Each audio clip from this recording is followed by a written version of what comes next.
हिंदी में यूपीएससी की तैयारी से संबंधित प्रोग्राम्स को देखने के लिए सब्सक्राइब करें स्टडी IQIAS हिंदी। आप सारे लोगों ने चंद्रयान-3 मिशन के बारे में काफ़ी सुना और चंद्रयान-3 मिशन एक ऐसा मिशन रहा जिसको विश्व भर में सराहा गया और भारत में तो इसकी उपलब्धि जो थी वो यही थी कि भारत ऐसा देश था जो चंद्रमा के दक्षिणी ध्रुव पर गया। लेकिन आज हम जो चंद्रयान-3 की बात करते हैं कि हम दक्षिणी ध्रुव पर पहुंचे, लेकिन क्या चंद्रमा तक पहली बार क्या भारत ही पहुंचा? तो नहीं, उससे पहले आपको कुछ मिशंस के बारे में पता होना चाहिए जो चंद्रमा तक पहुंच पाए थे। उन्हीं में से एक मिशन था जिस मिशन का नाम अपोलो 8 कहा जाता है। अपोलो 8 मिशन जो था उसके बाद अपोलो 11 मिशन आया था और अपोलो 11 के अंदर आपने एक व्यक्ति का नाम सुना था जिनका नाम था नील आर्मस्ट्रॉन्ग, जो चंद्रमा की सतह पर उतरे थे। भारत ने ये प्रोजेक्ट बाद में स्टार्ट किया, लेकिन भारत की कुछ उपलब्धियां दूसरी रही। आज जो मेन हमारा पॉइंट ऑफ डिस्कशन है वो अपोलो 8 जहां से चंद्रमा के लिए मिशन होना शुरू हुए उसके बारे में है। लेकिन अपोलो 8 के बारे में तो जानेंगे ही, लेकिन इससे एक दुखद खबर भी आई है कि अपोलो 8 मिशन में जो एस्ट्रोनॉट्स थे उनमें से एक एस्ट्रोनॉट जिनका नाम था विलियम एंडर्स, उनका निधन हो गया। विलियम एंडर्स 90 वर्ष के थे। इसके अलावा अमेरिकी एयरफोर्स में ये रह चुके थे, रिटायर्ड हो चुके थे। ये अपना एक निजी प्लेन उड़ा रहे थे और उस निजी प्लेन क्रैश हो गया और उसके कारण इनकी मृत्यु हो गई। तो ये जो पूरा का पूरा हमें जो जानना है वो स्पेस टेक्नोलॉजी से रिलेटेड अपोलो 8 मिशन के बारे में जानेंगे और विलियम एंडर्स के बारे में भी समझेंगे कि इन्होंने इस मिशन में क्या भूमिका निभाई थी और यही मिशन आगे चलकर एक बहुत बड़ी मील का पत्थर बना चंद्रमा पर उतरने का। तो ह्यूमन मिशन की जो शुरुआत हुई उसमें ये मिशन बहुत ही ज़्यादा महत्वपूर्ण है, तो इसके बारे में समझेंगे। बाकी ये जो अपडेट भी आया है इसको भी देखते हैं। तो बहुत सारे न्यूज़पेपर्स ने इसको आर्टिकल्स में कवर किया हुआ है। यहाँ पर रॉयटर्स का मैंने एक आर्टिकल यूज़ किया है। इसकी खबर के अनुसार देखें तो बताया गया है कि अपोलो 8 एस्ट्रोनॉट्स विलियम एंडर्स, इनको बिल एंडर्स भी कहा जाता था, तो कई जगहों पर इनको विलियम को बिल भी इनका एक निकनेम है तो कहा जाता है। और हु टुक अर्थराइज फोटो, यानी आज जो आपके पास पृथ्वी की ऐसी फोटो है जिसमें पृथ्वी पर जब सूर्य आता है तो वो जैसे अर्थ राइज होती है, वो फोटो भी जो खींचने वाले व्यक्ति थे उनका नाम विलियम एंडर्स था। तो ये महत्वपूर्ण है। And dead in plane crash.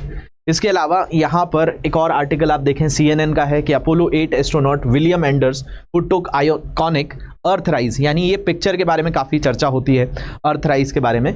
इनकी जो डेथ हो गई है वो प्लेन क्रैश में हो गई है। यहाँ पर द गार्जियन के भी एक आर्टिकल को देखें तो विलियम एंडर्स अपोलो 8 एस्ट्रोनॉट, ये अपोलो 8 मिशन बड़ा ज़रूरी है, तो मैं इसके बारे में आपको अच्छे से डिटेल में बताऊंगा कि अपोलो 8 मिशन क्यों ज़रूरी है। साथ साथ हमारे भारत के भी कुछ मिशन हैं जो चंद्रयान से जुड़े हुए हैं, उनके बारे में भी आज की क्लास में थोड़ी सी चर्चा करेंगे जिससे आपको क्लैरिटी हो, क्योंकि ये मिशन पढ़े जाते हैं जब आप स्पेस टेक्नोलॉजी में चंद्रयान मिशन की बात करते हैं। तो विलियम एंडर्स का इसमें क्या रोल था, क्या इनकी भूमिका रही थी और ये मिशन क्यों आगे अपोलो 11 के लिए बहुत ही महत्वपूर्ण साबित हुआ, क्योंकि उसी मिशन के तहत नील आर्मस्ट्रॉन्ग जो थे वो चंद्रमा की सतह पर गए थे। तो भाई उस समय स्पेस में जाना बड़ी बात होती थी। वैसे 1961 से इसका प्रारंभ हो गया था। सोवियत संघ ने सबसे पहले यूरी गागरिन को स्पेस में भेजा था, लेकिन चंद्रमा पर पहली भेजने वाले जो थे उसमें विलियम एंडर्स का नाम आता है जो अपोलो 8 मिशन का भाग थे। तो बहुत अच्छे से इनके बारे में डिटेल में पूरा सेशन समझेंगे। शुरुआत करते हैं। उससे पहले आप लोगों के लिए इन्फॉर्मेशंस हैं कुछ, उसके बाद मैं ये डिस्कस करूंगा जिसमें अपोलो 8 एस्ट्रोनॉट विलियम एंडर्स की जो डेथ है इसको भी समझेंगे और अपोलो 8 मिशन को भी समझेंगे।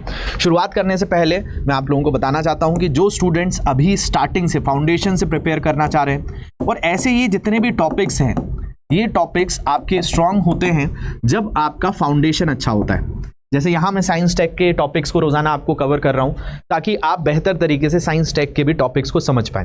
तो रोज़ाना हम एक कोई ना कोई साइंस का टॉपिक लेकर आपको उसकी थ्योरी के साथ भी और करंट के साथ भी अपडेट के साथ कवर कर रहे हैं। वैसे ही अगर आप शुरुआती दौर पर तैयारी करना चाहते हैं तो हमारे फाउंडेशन बैच के साथ आप जुड़ सकते हैं। ये बैचेस 10 तारीख से शुरू होने वाले हैं। 10 जून से बैच शुरू होगा।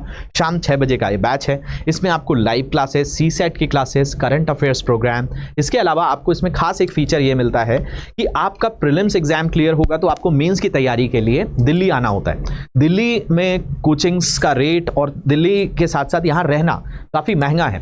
अब उस पॉइंट ऑफ व्यू से ये बहुत ही कॉम्प्रिहेंसिव बैच है, जिसमें आपको 18 बुक का सेट घर पे पहुंचता है, 1000 घंटे की क्लासेस, इसमें लाइव क्लासेस मिलती हैं, एनसीईआरटी की क्लासेस मिलती हैं, current affairs program daily basis पे मिलता है, सी सेट की क्लासेस मिलती हैं, आपको एक मेंटोर भी अलॉट कराया जाता है जो आपकी पूरी प्रिपरेशन की जर्नी में आपके साथ रहता है, आपके आंसर्स का इवैल्यूएशन होता है प्रॉपरली। ये सारी चीज़ें इस बैच में कराई जाती हैं। बहुत ही बेस्ट बैच है ये स्टूडेंट्स के लिए। 27,999 इसकी फीस है और मिनिमम प्राइस है ये। वैसे आप दिल्ली आकर भी तैयारी कर सकते हैं, हमारे ऑफलाइन बैचेस भी स्टार्ट हो चुके हैं, लेकिन उसकी फीस आपको मिलेगी 99,999, क्योंकि वो इंफ्रास्ट्रक्चर रहता है तो उसके कारण। लेकिन इसमें खास एक चीज़ मैंने आपको बताई, कॉम्प्रिहेंसिव बैच जो है हमारा ऑनलाइन, इसमें आपको दिल्ली आने का जो, अगर आपका प्रीलिम्स निकलता है और मेंस की तैयारी के लिए आपको फ्री ऑफ कॉस्ट दिल्ली बुलाया जाता है। यहाँ रहना खाना सारी प्रिपरेशन आपकी फ्री ऑफ कॉस्ट होती है, इंक्लूडिंग इंटरव्यू गाइडेंस प्रोग्राम भी इसमें आपको मिलता है। वैसे तो इसमें भी आपको मिलेगा, लेकिन इसके लिए आपको दिल्ली करोल बाग आना होगा। वैसे हमारा एक और ब्रांच प्रयागराज में भी स्टार्ट हो गई, वहाँ पर भी आप ऑफलाइन जाकर टीचर्स के साथ मिल सकते हैं, पढ़ सकते हैं। मेरा कोड है मनीष टाइप, इसको यूज करेंगे तो मैक्सिमम आपको डिस्काउंट मिलकर ये सेम प्राइस पर मिल जाए। और साथ में और कोई दिक्कत आती है तो ये मेरे सोशल मीडिया हैंडल्स हैं, यहाँ पर आकर आप इन्फॉर्मेशंस को ले सकते हैं। ये मेरा टेलीग्राम ग्रुप है। बाकी आपको कोई पर्सनल क्यूरी है तो ये मेरी इंस्टा आईडी है, यहाँ पर आप डायरेक्टली मैसेज करेंगे, कोई भी टॉपिक रिलेटेड, कोई भी एडमिशन रिलेटेड, तो यहाँ पर मैं आपकी हेल्प कर दूंगा। चलिए हम टॉपिक पर वापस आते हैं। हम जिस मिशन के बारे में बात कर रहे थे वो था अपोलो 8 मिशन। उससे पहले मैं आपको कुछ फैक्ट्स बता देता हूं कि अपोलो 8 मिशन के बारे में हम सुनते हैं कि अपोलो 8 मिशन बड़ा ही महत्वपूर्ण मिशन था। इसके बारे में हम जो बात कर रहे हैं, ये अपोलो 8 मिशन 1968 का है और इसमें 3 एस्ट्रोनॉट को चुना गया था। और इनका काम क्या था? इनका काम यही था कि ये चंद्रमा के आसपास चक्कर लगाएं, चंद्रमा के आसपास क्या करें, पूरा का पूरा अवलोकन करके आए, ऑब्जर्वेशन करके आए। तो ये जो ऑब्जर्वेशन किया जा रहा था अपोलो 8 के द्वारा, उसका काम ये था कि चंद्रमा पर होनी थी लैंडिंग, यानी इसको जो चंद्रमा के मिशन होते हैं उनको लूनर मिशन कहा जाता है। लूनर मिशन मतलब चंद्रमा से जुड़े हुए मिशनों को ये नाम दिया जाता है। अगर आप चंद्रमा से जुड़े हुए मिशन के बारे में समझने का प्रयास करेंगे तो आपको मिलेगा कि चंद्रमा से जुड़े हुए अलग अलग मिशन होते हैं। जैसे कौन कौन से, इसमें मैं आपको नाम बता दे रहा हूं। सबसे पहला होता है फ्लाई बाय मिशन, दूसरा होता है ऑर्बिटर मिशन, तीसरा होता है इसी में इंपैक्ट मिशन,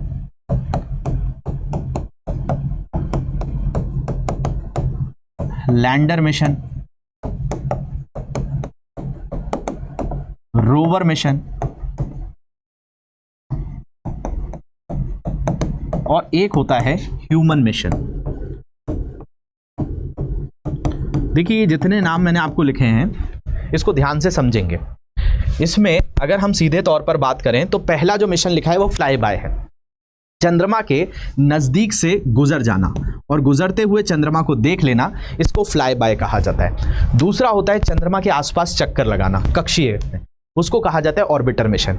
इंपैक्ट का मतलब है कि चंद्रमा की सतह से जाकर टकरा जाना, तो उसको इंपैक्ट कहा जाता है। इंपैक्ट मतलब किसी भी चीज़ को टकराहट होना और उससे प्रहार हो जाना, इंपैक्ट पड़ना वहाँ पर। चौथा है लैंडर मिशन, यहाँ पर जाकर लैंडिंग कर लेना। रोवर मिशन, लैंडिंग करने के बाद यहाँ पर एक, जैसे हमारा प्रज्ञान रोवर था तो वो चंद्रमा की सतह पर घूमा तो वो एक रोवर मिशन था, और एक था ह्यूमन मिशन। तो ऐसे अलग अलग मिशन होते हैं चंद्रमा के। तो अपोलो 8 क्या था? अपोलो 8 ऑर्बिटर मिशन था। किसका था? अमेरिका का था। ऐसा क्यों कर रहा था अमेरिका? तो देखिए हुआ क्या था, सोवियत संघ ने कई ऐसे मिशन लॉन्च किए थे जिसमें वो चंद्रमा के पास से गुजरते थे और चंद्रमा के बारे में जानकारी लेते थे। यूएसए और सोवियत संघ के बीच में एक होड़ मची हुई थी जिसको स्पेस वॉर कहा जाता है, और ये शीत युद्ध का ही हिस्सा था, यानी ये कोल्ड वॉर का ही पार्ट था। तो अपोलो 8 मिशन से अमेरिका ये जानना चाहता था कि भाई क्या दिक्कतें आ सकती हैं अगर हम मानव को चंद्रमा की सतह पर भेजेंगे। तो उसके द्वारा अपोलो 8 मिशन में 3 एस्ट्रोनॉट्स को चुना गया, जिसमें विलियम एंडर्स भी थे जिनका हाल ही में निधन हुआ। तो इन लोगों ने क्या किया, इन्होंने चंद्रमा के कई चक्कर लगाए और ये सारी जानकारियां नासा को दी, और नासा ने फिर बाद में अपोलो 11 लॉन्च किया। और अपोलो 11 में नील आर्मस्ट्रॉन्ग है जो चंद्रमा की सतह पर उतरने वाले पहले व्यक्ति या मानव थे। तो अपोलो 11 को तो बहुत जाना जाता है, लेकिन उसकी जो पहले की तैयारी है वो अपोलो 8 ने करी थी, और अपोलो 8 से ही विलियम एंडर्स जुड़े हुए थे। यहां पर आपको देख पा रहे होंगे ये तीनों ही एस्ट्रोनॉट हैं, इसमें ये विलियम एंडर्स हैं, इनका हाल ही में निधन हो गया है। तो अपोलो 8 को जो लॉन्च किया गया था 1968 में लॉन्च किया गया था, और इसका यही कारण था कि ये जाकर वहां चक्कर लगाए और सारी जानकारी ये मुहैया कराई है। उसके आधार पर अपोलो 11 जुलाई 1969 में गया, और इसी में आपको नील आर्मस्ट्रॉन्ग का नाम मिलेगा। तो नील आर्मस्ट्रॉन्ग चंद्रमा की सतह पर उतरने वाले पहले व्यक्ति थे। हालांकि स्पेस में, अंतरिक्ष में प्रथम व्यक्ति जो गए हैं, देखिए चंद्रमा और अंतरिक्ष में दोनों में फर्क है। तो यूरी गागरिन जो कि सोवियत संघ के थे, यूएसएसआर के थे, ये सबसे प्रथम व्यक्ति हैं जो अंतरिक्ष में गए हैं। लेकिन नील आर्मस्ट्रॉन्ग का नाम वो मिलता है जो चंद्रमा की सतह पर उतरे हैं, और अपोलो 8 मिशन उसमें बहुत ही अग्रणी भूमिका निभाता है। तो आपको बात समझ नहीं आ रही होगी मैं यहाँ क्या बताना चाह रहा हूँ। तो उसके अनुसार एंडर्स ने चांद के 10 चक्कर लगाए थे, जो कि एक बहुत बड़ा मील का पत्थर साबित हुआ अपोलो 11 के लिए। तो अपने मिशन के दौरान उन्होंने चांद और पृथ्वी के कई तस्वीरें ली थी, और इन तस्वीरों में एक बहुत ही प्रमुख तस्वीर है जिसको अर्थराइज कहा जाता है। इस मिशन का लक्ष्य अपोलो 11 की तैयारी करना था, जिसमें पहली बार इंसान चांद पर कदम रखने वाला था। 24 दिसंबर 1968 को चांद के 10 चक्कर लगाने के दौरान तीनों एस्ट्रोनॉट ने चांद के क्षितिज से ऊपर उठती पृथ्वी की कई तस्वीरें ली थी। इसी तस्वीर को नाम दिया जाता है अर्थराइज। मैं अभी आपको वो तस्वीर भी दिखाऊंगा कि जिस तस्वीर को इन्होंने लिया था। ये काले अंतरिक्ष में एक नीले मार्बल की तरह नजर आ रही थी। मेजर एंडर्स, ये एयरफोर्स में भी थे तो उनको मेजर की पोस्ट थी, इस नजारे की पहली कलर्ड तस्वीर क्लिक की थी, यानी जिसमें रंगीन पिक्चर थी कि भाई पृथ्वी पर जब सूर्य उगता है तो कैसा नजर आता है। बाद में यह तस्वीर पूरी दुनिया में वायरल हुई, आज भी वायरल होती है, और इसे अर्थराइज नाम दिया गया था। 1969 में पोस्टेज स्टैंप पर भी इस तस्वीर का छापा गया था। जैसे हमारे भारत में स्टैंप आते हैं, डाक टिकट आता है, तो उस पर कई चीज़ें छपती हैं, तो वैसे ही वहाँ पर भी ये अर्थराइज फोटो का इस्तेमाल किया गया था। ये फोटो थी जो इन्होंने चंद्रमा की सतह, चंद्रमा से ली थी। ये चंद्रमा के आसपास चक्कर लगा रहे थे, और नील आर्मस्ट्रॉन्ग वो व्यक्ति थे जो चंद्रमा की सतह पर उतरे थे। अब देखिए, ये जैसा मिशन जो था वो सेम वैसा ही मिशन था अपोलो 8 जो हमने चंद्रयान 1 में किया। हमने चंद्रयान को भेजा था 2008 में 22 अक्टूबर, और इसने चंद्रमा के आसपास चक्कर लगाए थे, और इसने पुष्टि करी थी कि चंद्रमा की सतह पर जल होगा। इसके बाद हमने चंद्रयान 2 भेजा था, जिसमें लैंडिंग और रोवर मिशन था। हालांकि चंद्रयान 2 हमारा सफल नहीं हो पाया था पूरी तरह से। इसमें 2 मिशन थे, ये एक पृथ्वी से निकलना था और चंद्रमा के आसपास जाकर चक्कर लगाना था। तो ये चंद्रयान 1 अपोलो 8 जैसा ही था, लेकिन अपोलो 8 1968 में गया, और आपका भारत का चंद्रयान 2008 में गया। इसके बाद हमने चंद्रयान 2 भेजा, जिसका काम यह था कि एक चक्कर लगाए चंद्रमा के आसपास, यानी वो वाला मिशन हो गया आपका ऑर्बिटर मिशन। और दूसरा मिशन था इसी में कि चंद्रमा की सतह पर जाकर लैंडिंग और रोवर भी हो। लेकिन हमारा ऑब्जर्वर वाला जो था, कक्षीय जो मिशन था ऑर्बिटर, वो सफल रहा था। लैंडर और रोवर वो हमारा क्रैश हो गया था 22 जुलाई 2019 को। इसको जो भेजा गया था PSLV C11 से भेजा गया था। इसको जो भेजा गया था ये GSLV MK3 से भेजा गया था। इसको M1 भी कहा जाता है। आप इसरो की वेबसाइट पे जाएंगे तो इसको LVM-3M1 कहा जाता है। इसके जरिए किसको भेजा गया था 2019 में, चंद्रयान को। ये आंशिक रूप से सफल था, पूरा सफल नहीं हुआ। तो फिर हमने चंद्रयान 3 को भेजा, जो कि चंद्रमा के दक्षिणी ध्रुव पर लैंड भी कर गया। लेकिन शुरुआत हम देख रहे हैं अपोलो 8 से हो रही है। ये 14 जुलाई 2023 को हुआ था, और इसको जिससे भेजा था हमने उसका नाम था LVM-3M4। ये वाहन से, इसको बाहुबली रॉकेट भी कहा जाता है, जिसके जरिए भेजा था। लेकिन पहला हमने C11 PSLV से, फिर हमने GSLV का इस्तेमाल किया, और इसमें भी GSLV का इस्तेमाल किया।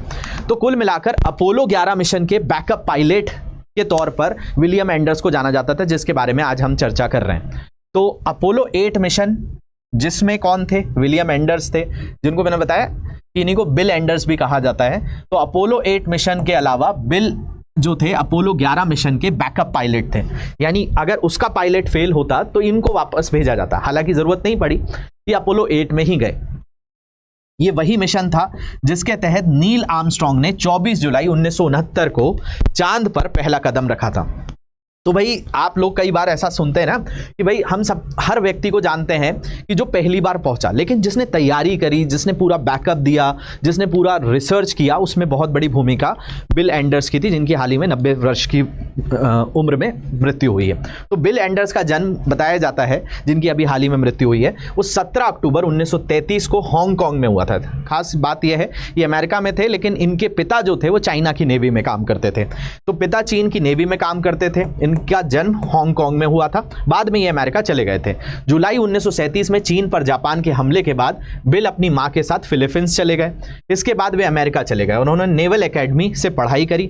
अपोलो 8 मिशन के बाद एंडर्स 1969 में नासा और अमेरिकी एयरफोर्स के साथ थे और वहां से रिटायर हो गए थे। इसके बाद उन्होंने अमेरिका के national aeronautics and space council इसके एग्जीक्यूटिव सेक्रेटरी का पद संभाला। एक डिप्लोमेट के तौर पर भी थे और 1970 के दशक में वे 1 साल के लिए नॉर्वे में अमेरिका के राजदूत बनकर भी जा चुके थे। तो अभी इनके साथ यही हुआ कि अपना एक निजी प्लेन उड़ा रहे थे और निजी प्लेन उड़ाते उड़ाते ये जो है उसमें कुछ तकनीकी खामी आई और उसके कारण ये क्रैश हो गया है। अभी इसके ऊपर पूरा का पूरा जांच चल रही है कि असल में क्या इसका कारण था जिसके कारण ये प्लेन क्रैश हुआ। क्योंकि अब सोचिए 90 ईयर्स की एज में भी अकेले प्लेन उड़ा रहे थे, तो इनको काफ़ी स्पेस में इंटरेस्ट था। और अपोलो 8 मिशन, जिसको एक बहुत ही अग्रणी भूमिका कही जाती है चंद्रमा पर जाने के लिए, वहाँ से शुरुआत हुई थी। तो आशा करता हूँ आपको चीज़ें समझने आई होंगी। बाकी आपके बैचेस के बारे में मैंने आपको बताया है, इन सारे टॉपिक्स को बहुत अच्छे से डिटेल में आप साइंस एंड टेक में पढ़ते हैं।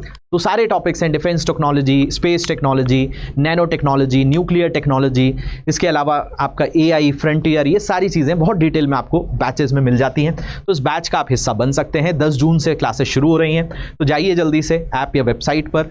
मेरा कोड है मनीष लाइव, इसको यूज़ करिए। कोई दिक्कत आती है तो इन सोशल मीडिया हैंडल्स पर आप बता सकते हैं मुझे। कहीं पर भी कोई इश्यूज़ आएंगे, PDF वगैरह आपको ईजिली मिल जाएगी। तो आशा करता हूँ आज का सेशन आपको समझने आया होगा। अगर अच्छा लगा है तो कमेंट में मुझे ज़रूर बताएंगे। मिलते हैं अगले सत्र में। Thank you very much for watching this. Have a great day. Hindi में UPSC की तैयारी से संबंधित प्रोग्राम्स को देखने के लिए सब्सक्राइब करें स्टडी IQ IAS हिंदी।